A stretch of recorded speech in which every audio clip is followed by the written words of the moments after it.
Hello and welcome again to The Extra Point. I am Kendall Gammon and I am joined today by my good friend, former teammate at Pittsburgh State University, quarterback Jeff Moreland. Jeff, appreciate you joining me. It's good to be here. Good to see you. You know what, we go way back, don't we? 30 years. 30 years. God, when you say it that way, it sounds like 3 decades. Yeah, it's a long time. Let's go with 30 years.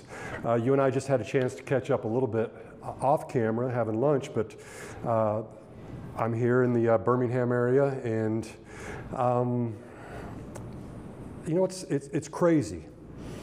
You think about all the years that go by and what you did in college, and then you go catch up. You know, this is an episode already like none other for me because there's just so much to it. But I guess first and foremost, what are you doing these days?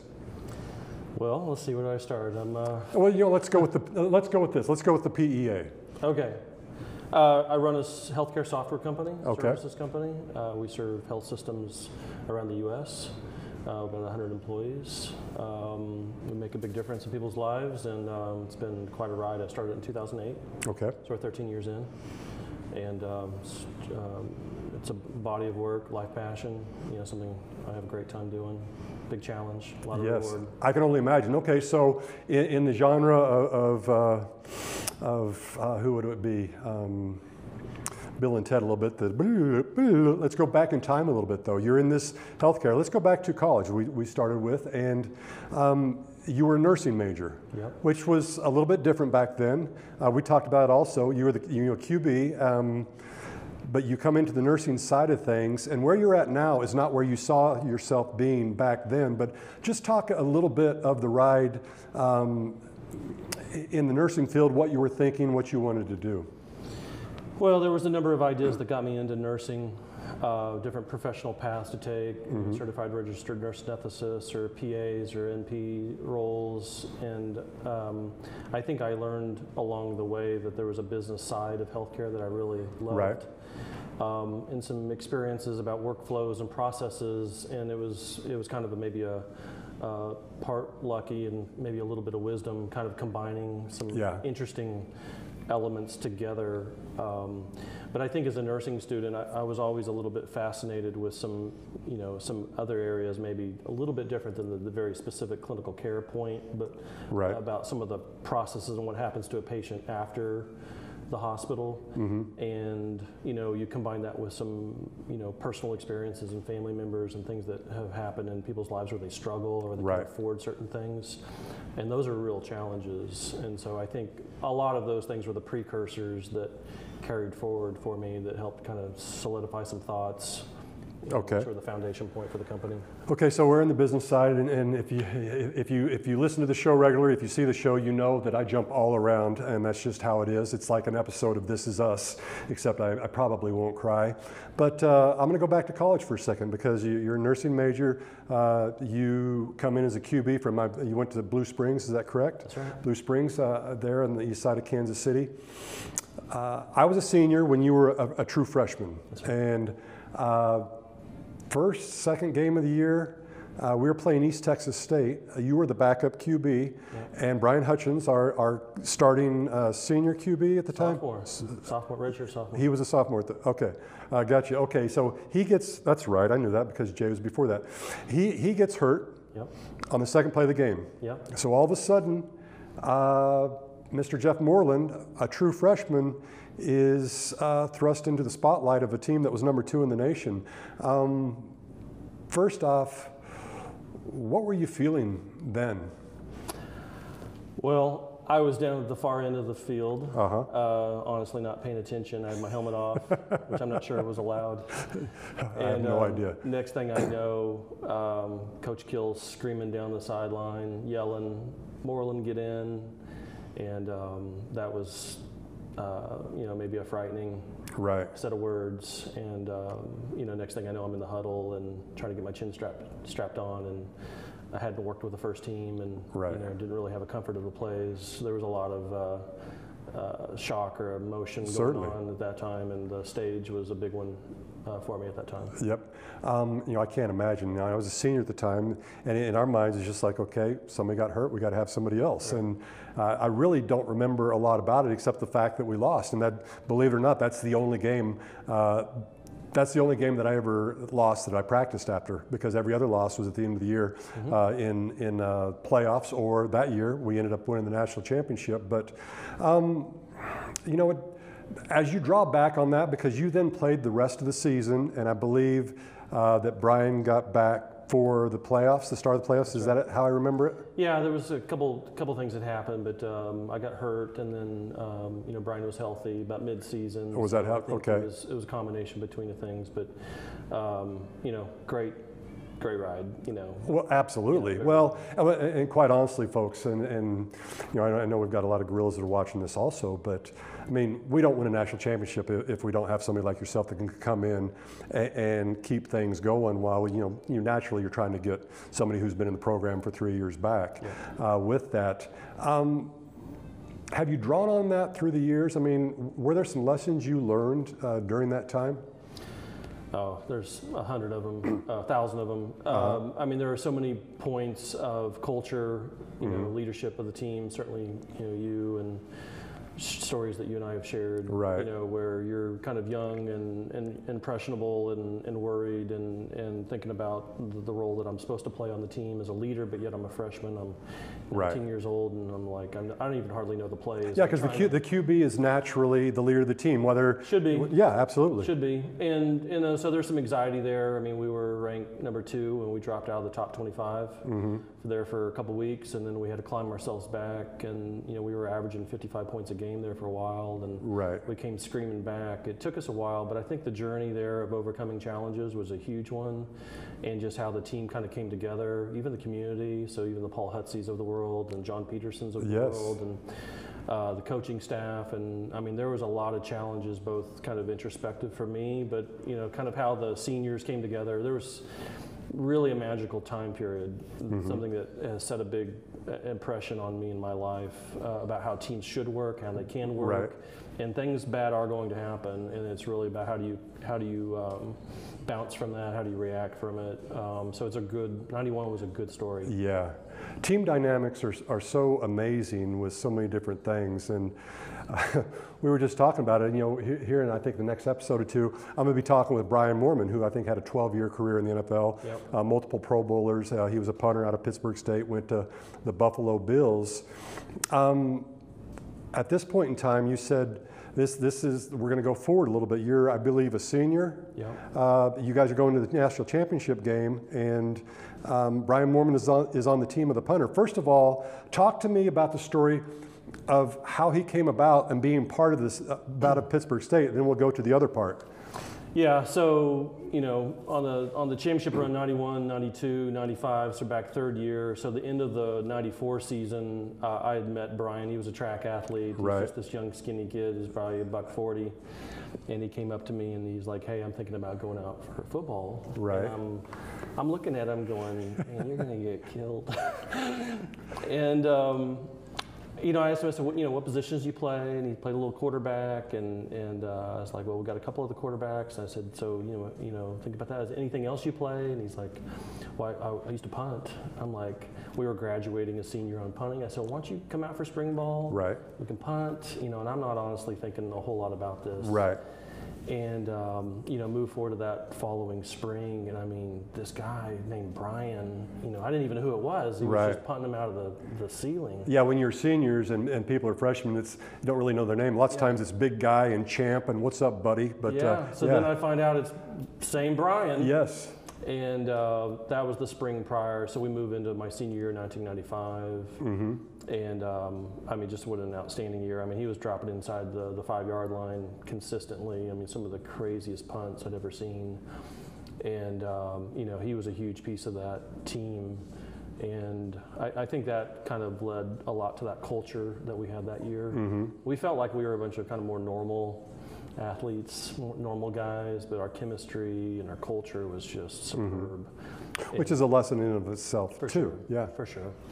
Yeah, so there's some good stories there with Brian Moreland. So fast forward again, we're back. I don't know what I'm doing these times, which is the night before the championship game, you and Brian have a talk. Tell me about that. Yeah, I mean, Brian really had an outstanding year. I think it's kind of fun to see talent at work, oftentimes when it's not realized. Right.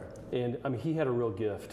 And I told him the night before our championship game, there in '95, I said, Brian, I said, you really have got to think that the NFL's in your future. I said, I think if you keep this up, put your head down, you've got a real chance. And I remember his eyes, he kind of stepped back and was looking at me, and I was just like, you really need to think about that. I said, I think that's in your future. And you know, not knowing, you know, he'd end up being one of the, you know, if not the most decorated athlete ever to come out of college, was just a really outstanding story. But it was fun, you know, certainly gratifying on my end to kind of watch that, because at least I kind of get to play a little bit of a role, at least in the memory of that, with the spring ball and him coming out. Right. And, you know, I don't know if I had any impact in that or not, but, you know, certainly a fun piece of the equation in his life. And I mean, he's just done so well. He's a great person. He's done so good. He is. As good a ball player he is, he's even better person for sure. Yeah. I think that brings to mind the fact of, you know, oftentimes we as individuals, we don't always notice or have the perspective to see the talent we have within. It takes somebody outside there. I mean, yeah, maybe somebody else would have told him to punt, but the fact is you did and suggested. And you also didn't shoot him down when he came to you as a freshman and said he was wanting to be on the team, because let's be honest, that could have happened easily. I think people are very surprised to know sometimes that, you know, I didn't start snapping until my third year in college, yet I did it for 15 years in the NFL. It was because the coach saw me doing it, and I really wanted no part of it, but I had no choice after he saw I could do it and thought I could do it better than anybody else we have. And I think that's one thing, is we don't always recognize talents we have within ourselves. Yeah, I can get started on this one. I mean, I think encouragement is a critical piece. I mean, this world's tough, and there's a lot of people out there, they want you to be successful, but just not as successful as they are. Right. You know, and I think, you know, as a father, you know, to even daughters, or, you know, when you say, do you throw like a girl, you know, or some of those things, you know, how you can, you know, maybe make an impact or encourage somebody like, listen, you can do this. You right. There's nothing that says you can't do this. Right. You know, there's plenty of people out there that will say you can't, but it's fun or gratifying, and when it happens, when you kind of maybe make a little pinpoint. And for me, I've had people kind of play different roles with me and kind of push me along in moments of weakness or insecurities. And you know, those are big moments. Right. I can't imagine. I was just thinking. Okay, so you're married to your wife Mandy, and then you have 3 kids, correct? Tell me about them. So Charlton's 15. Okay. Charlton Jackson. Then Kennedy Claire is, what is she, 13, and then with Lily Kate bringing up the rear at 10. So boy, girl. Love being a father. Got great kids. You know, they're all super active. They're totally different. Right. So, you know, 2 teenagers in our house. And I can only imagine. I've always talked about the fact I was always looking for that book that told you how to raise kids, and I never did find it. You did, yeah, exactly right, for sure. Okay, so it's time for a segment that I call Make a Difference. Okay. And we're going to talk about it with you in a second, but I want to first talk about your son Charlton and something that he's doing that folks, that I think is just phenomenal, and just talk to me about that and tell me about that more. Yeah, it's a good story. You know, when he was 10, well, maybe for a good number of years, he and his friend across the street, his name's Graham, the 2 of them have gone to a church camp called Kanakuk. It's actually down in the Branson area. And they teach kind of this motto of I'm third, God first, others second, I'm third. And so when they were 10 years old, this is 5 years ago, they're always in the basement in our garage downstairs building stuff. And this was probably late November, 5 years ago. The 2 of these little 10-year-old boys come upstairs, and they had wrapped 2 boards together and made a cross, and then wrapped it with 100 Christmas lights. And it was pretty rudimentary, but they came up very proud of it. They showed me, and they're like, Dad, we want to make these Christmas crosses, we want to sell them, and we want to donate all the profits to help people. And I'm like, wow. I'm like, okay. I go, great idea. Yeah. I go, we got to work on the product a little bit. And so, you know, they're not going to get out the saw or anything like that. So we got a 2x4, 4 foot by 2 foot. and learned how to notch it out, and then you know, got a little bit of you know, maybe a little commercialization to it, and we put it out on our residence page, and they called it, so the name of their company is I'm Third Designs, ITD. Oh, very nice. And so, you know, we put out like, okay, here's two 10-year-olds that want to sell these Christmas crosses, donate the benefit, you know, donate the profits towards those who need help. And so we put this out on the residence Facebook page, and within 40 minutes we had 84 orders. Oh my.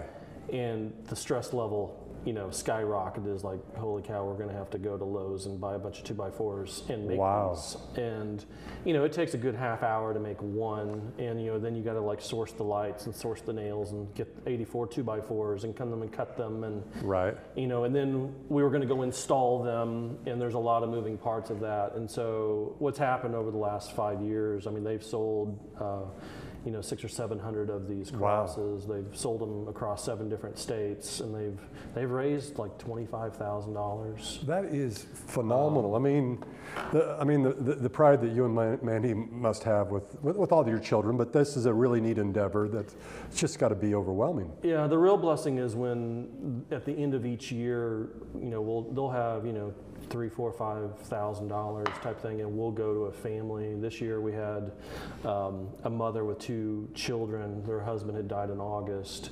and she'd been a stay-at-home mom the entire time. Wow. And so she hasn't been able to get a job, and so she's really struggling with the pandemic and things like that. I mean, so, you know, when you have a couple, you know, 10-year-olds or 12-year-olds, you know, write a $2,100 check to, you know, somebody who's lost their home, and these kids really aren't going to enjoy Christmas. And so I think what's fun about it and rewarding is that the entire community has got around. So everybody with a cross participates in the gift to these families. Wow. And so they end up playing somewhat of a conduit, you know, as far as a neighborhood helping respective families. So they'll pick 1 to 2 families per year, and the community nominates the family. And so then we'll go, a couple years ago we had a family who'd lost their trailer home. We had a 5-year-old, 3-year-old, you know, helping them out during Christmas, and some people, you know, jobs. It's usually somebody who's really having a hard time. And, you know, so, you know, an extra $1,000, $2,000, $3,000 makes a big difference. Is a big deal. And so I think for him on entrepreneurship, or kind of social entrepreneurship, has been, you know, a real blessing to participate in, and you know, it's been fun. Okay, so I mean, all your kids have seen this, but you know, since we're talking about him and what he's seen, I mean, a lot of this probably has at least a little something to do with watching Dad and what he did. I mean, you're an entrepreneur, started your own company, the PEA, but it did not start that way. I mean, we talked about you went through nursing, then you were in sales for a while, and then it just wasn't doing it for you. Yeah, you know, I've always been healthcare, different technology, consulting jobs, really, you know, some pretty fascinating roles and things, at least in my career, that I've loved. But I think over time, you know, I started losing the zest around why am I doing this? You know, maybe the impact. And I think sometimes chasing the corporate ladder, you know, that when you're 28 and 29 and 30 and trying to do that, there are certain economic, you know, interest points there. But I think there got to be a point in time where I was like, I'm a little tired of chasing this so hard. So, you know, it's a big step to, you know, leave your job and go to zero.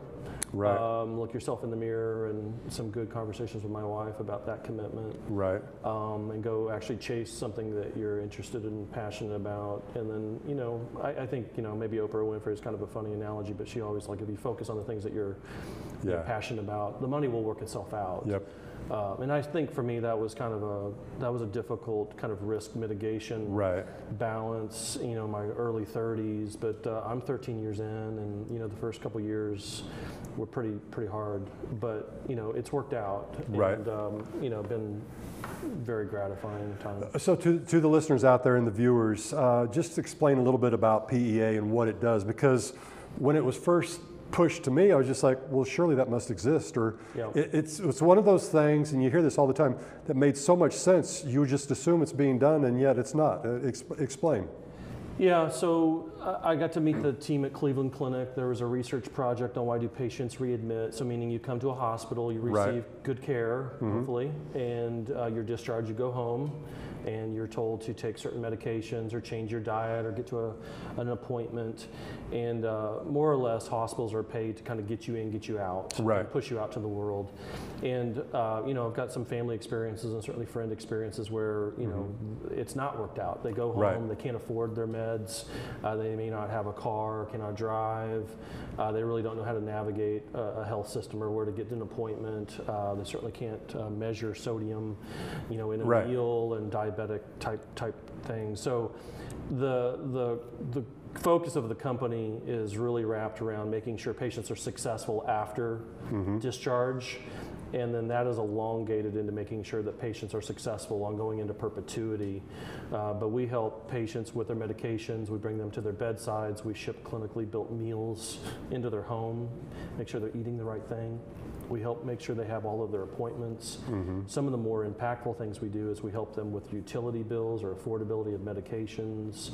Wow. You know, so we've saved, you know, more than, you know, north of $1 million annually for patients out-of-pocket expense. So it's a pretty significant hit to help patients, and then you get into some really emotional stories. Well, I'm sure, and there's got to be a synergy there also because you're saving the patient's money, but you're also saving hospitals as well. I mean, this is a true win-win, isn't it? Yeah, you know, there's a lot to be said around healthcare reform and insurance. The quick is health systems used to be paid off of volume, and you might hear the term fee for service, and that is shifting to what's called value-based care. So they're getting a dollar amount, and there needs to be some kind of guarantee of quality wrapped around that experience. So hospitals and health systems are now incentivized to take care of the patient for the long term. So now they want to make sure they do have their, it's where they should be, and I'm a big believer in it. Yeah. So I think conveniently we probably started this 4 or 5 years before the Accountable Care Act came into effect time ago, and that journey of good quality care has not slowed down. It's certainly ramping hard and fast, and so where people are interested in the health of populations, and so you know, I think for me, you know, that's gratifying is that the ideas and the visions back in 2000 are still relevant for today. It's taken 13 years to build this out, but I think doing the right thing has worked itself out with reimbursement and you know, a little bit of luck, a little bit of wisdom. Got to be in the right place at the right time, no doubt about that. But you know, our team members are super passionate about what they do, and you know, we make a difference. You know, in those yeah. So I'll say it again: make a difference. This is part of it as well. You started to allude to it earlier, which is each week you have different patient or advocates of the folks that work for you. They have their wow story, correct? Talk about that. Yeah. So. So our teams on site, you know, they're all seeing. I mean, we see several 100,000 patients a year, you know, kind of collectively. And when we make someone's day, I'll give you an example. We had a 31-year-old male come in to a hospital. He had a heart condition. The hospitalist, the physician, was very unhappy with this gentleman because he was non-compliant with his meds. He wasn't going to his appointments. Basically, any and all advice, he was a no. And the doctor had basically written the guy off as a non-compliant, troubled individual, and expressed to our team, like, go see what you can do. So we go in there, talk to him. We have a way that we engage with that. We come to find out his wife had just died, left him with 3 children under the age of 5. Wow. And he was actually more concerned about the economics of taking the little money that he had. He didn't want to spend his money on his own meds. He wanted that for his children. And so for us, we went through and kind of took his 7 meds and got his copay down to 0. We got him an appointment after hours on a Saturday, but we have a relationship with Johnson & Johnson on some contracts where we got him free food, diapers, and Infamil and food for his kid free for a year. Wow. And so when you start thinking about the economic impacts and kind of how we hit him and just listening to his context, context and the stress going on with his life, and really helping him. Like, he just wanted to be a good dad. He wasn't making the right decision about that, but you know, his comment is, I never thought coming to the hospital would answer so many prayers. And so that's an example of a wow story where we can really solve some really meaningful things in his life. And so that's, to us, a wow story. So we produce. I mean, I was going to say there's probably a collection of those stories too, I would guess. It would only make sense. And I mean, you can understand from the hospital standpoint what they're trying to do and push people out. I don't mean that in a bad way. They're just trying to do what they do. And in life, some things get overlooked, and it takes somebody with an idea like you've come up with PEA to attack a problem that maybe everybody, once you say the solution, they're like, oh yeah, that makes sense, but it hasn't been going on. At least it's not necessarily a new idea. I mean, people generally know people meds. It's really the execution to the idea. Well, but that's what I mean. Is you're making sure everything comes together. Yeah, and we do it at a higher percentage of the time, and there's a cultural piece to it too. Right. I mean, people can provide those, but the tenacity to go the extra mile and to share the stories, and I think probably our more gratification is the wow story culture. So it's one thing to do good for somebody, but then it's another thing to kind of create a cultural expectation of, this is the extra level of care that should be going on. It should be a standard of care. And I think that every hospital in the U.S. should have this level of standard of care. So it only makes sense. I would agree completely, because when we've talked about it, and I was fortunate enough to be around you a while back before you came out this way, when you were just kind of starting to talk about it and everything. I remember back then it was like you were going to come to this area for just a while, then come back to the Midwest. And of course you came down here and fell in love with it, which I think is beautiful. I want to go back a little bit to your football days, but also to your days of building this company. You have over 100 folks working for you here, employed, and you were a QB who is the quintessential leader on the team. Just talk about some of the leadership qualities that you've learned, that you use, that you find that maybe could help others. Okay. I put you on the spot, didn't I? Yeah. I'll start with appreciation. Right. I think, or servant leadership. Right. I think some of the cliches around quarterbacks are the pretty boys. Maybe they're too good for certain things. I think my style was, there's no part of this that's beneath me. So I think the appreciation and the relationship I had with my linemen and my team members, I think is a point of pride. I mean, we were very trusting. I mean, we kind of used the term brothers, even all these years later. So I think people react more willingly when they know that they're appreciated, and I want people to legitimately know that I appreciate them. Right. That's a big thing for me. There's some people that have been really impactful to me many years ago, and I try to make appreciation a big piece of at least my return towards that, and I think that people kind of have that trust with each other. So I think there's always the hard work and all the fundamentals and all of those things, but I like appreciation and the cultural element of everybody being on the same page and having the same goal. Even within our company, we share equity amongst everybody, so when the company does well, we're all doing well, and it's important. That's awesome. It's important that we're all, equally excited. We're all understand our risks. When the things go bad, and they do go bad, that's bad for everyone. Right. And then what are we all going to do to help, overcome this? Right. What's the next step? And how do we fight the fight together? And that's probably part of the joy of, we go up together and we go down together, but we're always together. And I think the cultural side to me are always a really critical thing, and that's something I think I certainly learned at Pitt State, is they had strong process along strong culture, strong leaders. I mean, people are coming and going. We had 200 people come and go out of the 5 years I was there, so it was never, you couldn't fixate on any one. Right. I mean, we had some great athletes along the way, but as far as like the consistency of the programs, it's the other things that make it work, and maybe that's a bit of the the lens. There's been articles there about the lens of which I see the world, but that's how I see it. Right. That's beautiful. Okay, so we come to another part. It's called the power of gratitude. The power of gratitude. I mean, To me, that's the realest, rawest emotion of what we're thankful for in life, be it events or people. Are there some people or events in your life that come to mind and that you would voice a little bit with? Oh, gratitude, wow. I mean, I can go clear back. Maybe in early high school years, Bob Watson was one of my good friend's father. I remember, being 15 and he was my insurance agent, wow. Before I even needed insurance. He was a father, a mentor figure that kind of gave me some good advice and kind of got me into the business acumen and helped get a few early summer jobs. And, it was just, people in your life where you're like, gosh, I want to be like this guy, and I don't know how to do that. And, I would put some big shout out to different coaches. Randy Dow is a near dear friend still, high school coach, and they used to call me the 3-year JVer, was the nickname because I played on the JV team for 3 years in high school. And he was my coach through the times, but Coach Mack and Coach Dow and Coach Crone and these guys would go above and beyond. I mean, they have flown down here to Birmingham.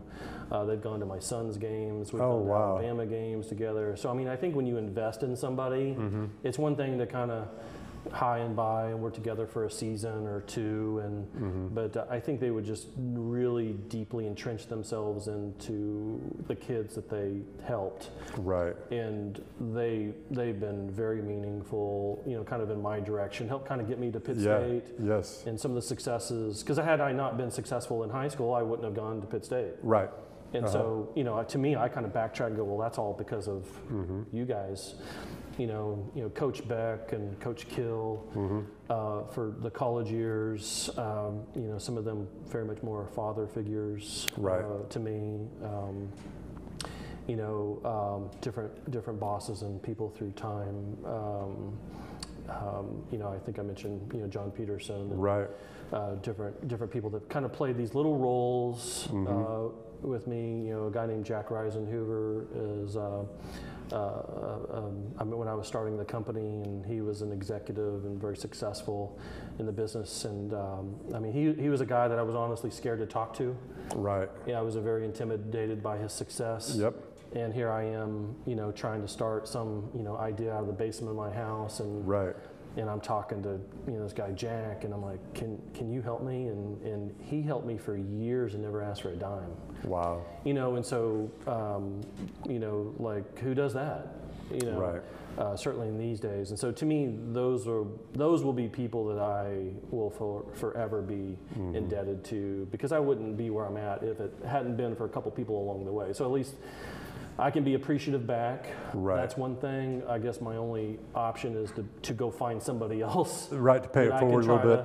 Help along the way a little bit. But I've seen people who take chances on me, or maybe went out on a limb for me, or gave me the benefit of the doubt. And those, and I'll never forget that. Right. Wow, that's amazing. I think generally when I speak to athletes, for sure, they go back to different coaches in their life and the difference they made. And of course, you talked about getting to Pitt State. Now you were very decorated there. You did very, very well. Obviously, I know you're very humble about it, but just recently went into the Hall of Fame. What did that mean to you? Gosh, when you're 19 and you're a freshman and you're walking down the hallways and you see, all those pictures on the wall, and they go back to the, 50s, 30s, 40s, 50s, just clear back, and it's kind of, it's just kind of fun to see those guys, and then you meet them and they're like an old guy in town, and you see what they look like when they were 18, 19, 20, 21. I think the way I always chalked up the Hall of Fame was just people that were really relevant to the program, and that's really all I wanted. Is I just wanted to go to Pitt State, be very relevant to the success. I went there. I wanted to win games. Right. I'm like a lot of other athletes that wanted to go D1. Had some chances for that. I said, but I think when I went to Pitt State and I saw the culture and saw the winning kind of formula, and meeting people like you. And, well, we were just joking about the fact, I don't remember it because I was a senior, you're a freshman. You remembered meeting me for the first time, and Brian Hoover, and And then, you know, you've talked about some of the players there, guys that have played in the NFL. I just think things like that are so cool. Yeah, that was great. So, you know, many times I talk to folks and they talk about how they met their significant other, their wife, at college. You did not, but you would not have had you not went to Pitt State. Talk about that a little bit and how you met Mandy. Yeah, so maybe in context, so, you know, being a bunch of Kansas boys, you know, we made the championship, as obviously you know, 91, 92, 95. So the 3 years, you know, you get on an airplane from Joplin, Missouri, and you hightail it down to the Muscle Shoals Airport in Alabama, and you get off the airplane. So I remember in my freshman year getting off the airplane, and there's this hostess committee, like 30 girls that are sitting there, and they all got these Southern accents. And I mean, most of the guys are like, just talk. I mean, it's like, you know, just so invigorating to hear the accent. So 91, it was just great, you know, to participate in that. 92, here we come 95. I had a different attitude in 95. Right. Because this is my senior year, you know, and as a lot of the guys were getting enamored by all the girls around, I was the one actually over there like, you know, quick, get your head straight. Oh, and I was funny. the one Yeah, actually playing the harder core role of that. There's a banquet dinner event and all of this. And long story short, Mandy was the first freshman on that squad ever in the 95 season. I met her at the dinner banquet the night before the game. And so we met for about 5 minutes, exchanged some quick niceties. We had an intermediary friend, Suzanne, who kind of kept us in contact, but we actually reacquainted 5 years later. But yeah, had we not, the game before the semifinal game was we won in overtime or triple overtime, I forget what it was. But had plays not gone a very specific way. Wow. It's really kind of interesting to kind of think about some decisions that, you know, got us into the national championship game, and had I not made it, I'd not met her. And you know, 5 years later, we reacquaint, got engaged, and about a year later got married. And I hadn't thought about it that way. You're right. You can really go back in life and go, man, there's some decisions there that could have gone either way. Yeah, it's Steve Jobs that says you can't connect the dots looking forward. You can only look back and see what connects. And you know, the only way to connect that, obviously, is looking back and see how many things had to fall into place for meeting your future wife, and you know, for doing different things that led you to the career that you're in. I just think that's so beautiful. Yep. Yeah, it's been great. Got a great marriage. I think we're 19 years. 2002. Wonderful. So yeah, 3 great kids. So it's been good. It's just funny how, you know, we think, and had she not been a freshman on that squad, which was an oddity, and the journey that our team made, and the overtime victories, and you know, and there was actually even a discussion in a last minute change on the line of scrimmage. It was 3rd and 8. And I was contemplating going left versus right on the audible call, and at the last second I moved it to the right, the play to the opposite side, and scampered in for the touchdown. So that became the overtime victory, and that set it off. So I've always, had I gone left, who knows? Who knows? You went right, and you were correct. That's very interesting. Oh man. Okay, so it's called the extra point. We've talked about a lot of different things. I'm curious, from your standpoint, is there one extra point that you'd like to talk about, or that you would like to reiterate? Physical extra point in football, or what do you mean? Well, no, just anything in general. Any idea? Is there any mantra you live your life by? Is there any team building, anything that just comes to mind for you? I'll maybe give my favorite scripture. Oh yeah. One that I try to live by. So, you know, do not withhold good from those to whom it is due is the first part. The piece that I like is the second part is when it's within your power to act. Wow. So, you know, Proverbs, I think 3:27, I think it is. But, you know, to me, I think a theme, both whether it be the business side or personal endeavors, or maybe, you know, my son, or, you know, friends like yourself, and, you know, is that people need help. And when it's in your power to act. I mean, I think a lot of us have been blessed in different ways different skill sets or talents, you know, and I think it's our job to help those people. So I try to be, you know, pretty giving person, but I you know, I think the world needs it right now. There's no, maybe more than ever, certainly. Than ever. You know, I think respect for others is really missing. You know, so even if we disagree, you know, it's turned into, you know, we now hate each other, right, type thing. So I think there's a level, and I enjoy Christmas so much because it's at least a time period where most people really start kind of coming together, and a sense of belonging or community. And I wish people felt, you know, could feel a little bit more of that pride or the gatherness or the things the way that I felt in you know, football teams, where you consider people around you a little bit more family, or you're willing to go the extra mile for them, or if you've got some skill set or some capability to help somebody, it's your job to step up. Yeah, the locker room in general, I think, is one of the best places in the world. Yeah. At least in my experience, both in college and in the NFL. Little if no racism that I've ever experienced either way, and just people saw each other as people and nothing else, and I think that's beautiful. You know, what you were saying to there, I love that quote. I love the Proverbs that you were talking about, and you know, I've got 3 simple words I talk about all the time, which is make a difference, which is what I hear you saying. You simply, if it's within your power, you try to make a difference with somebody. Yeah. Okay, so it's generally our final thing, but I just remembered something that we were going to talk about.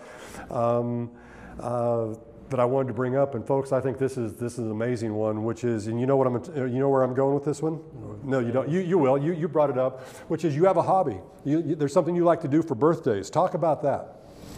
Yeah, so my grandfather was a baker, you know, so I was that little kid with a lot of memories going into the bakery, and you could smell, you know, the fresh bread and picking out the donuts and things like that. And I remember being maybe 7 or 8 years old, and my father wanted a truck. Of course, we didn't have the economics to buy him a truck, but we made a truck cake. Okay. And so we took 2 pieces of cake and we cut out the back and we put some little wheels on it. And I remember as a little kid, I mean, I thought that was the greatest cake ever in the history of cakes. And you know, we made it a certain color for my dad, and that was the gift for the birthday. And so I think years later, you know, I think it started when Kennedy Claire was 3, and she said she wanted a pink pig in a ballerina tutu. Wow. As a birthday cake, and I'm like, oh, where are we gonna get that at? You know, so I think that kind of started the tradition where every birthday the kids, you know, they come up with some crazy tangible, intangible wish list. I mean, everything from Eiffel Towers to shoes to purses to, you know, camping sites and waterfalls, and I mean, hot air balloons. And so to understand that these are all cakes that you have made to date. And so, you know, when your child says, I want you to make a hot air balloon birthday cake, you're like, you start thinking about like, how am I going to pull that one off? And so what's fun about it is for the last, you know, I don't know, decade plus, we've been doing birthday cakes for most every birthday for most all the kids. And when you can start stacking 3 years old, neat. 5 years old, you know, 7, 8, you know, pink dolphins, I mean, you name it. And these are all very, you know, full 3-dimensional. Yeah. Pretty involved. I mean, some of them take, you know, 3-4 hours. Some of them take days to make, but we make them together. Yeah, absolutely. They get to mix the colors, and that's awesome. We design it together, so it becomes a memory amongst us. And I've done a few for some of their friends, but I don't ever want to get into a contest, or you know, I did, you know, one of those, and I don't like the stress. I do it for the enjoyment. Well, I'll just say this. We'll end on this. I think you may be winning one contest, which is Dad of the Year, because that's pretty impressive. Especially I've seen the pictures, and you'll see them if you're watching this, of the Eiffel Tower. That was no small feat. You said that was a 3-day build. It was stressful. It was stressful. It was stressful. I had the birthday party the next day. We were like, it's like, I don't know, it's 3 tiers. It was like 38 inches tall. And it was about 11 o'clock at night, and I was on like inch 23. I had the first 2 layers of it built, and I thought we had like a late night run of, I was going to stack it with donuts and then ice the outside just to get some height on it.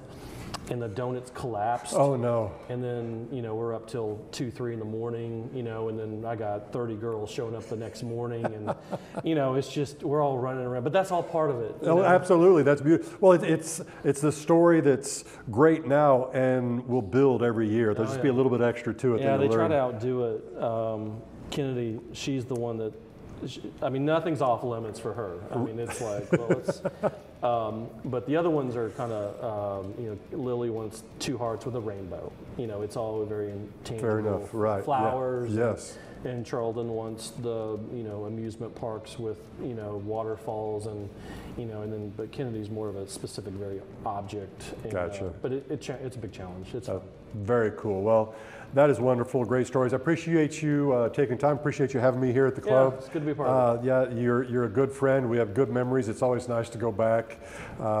As much as we were laughing just now on air, we were laughing even more so beforehand, reminiscing things. So I appreciate it very much. Yeah, congratulations to your success. Oh, thank you very much. I appreciate it. Watch all the things you've done since. Well, I've been very fortunate. As you said, right place, right time, and you have people helping you out. So thanks so much. Well, I'm Kendall Gammon. He is Jeff Moreland, and this has been another edition of The Extra Point.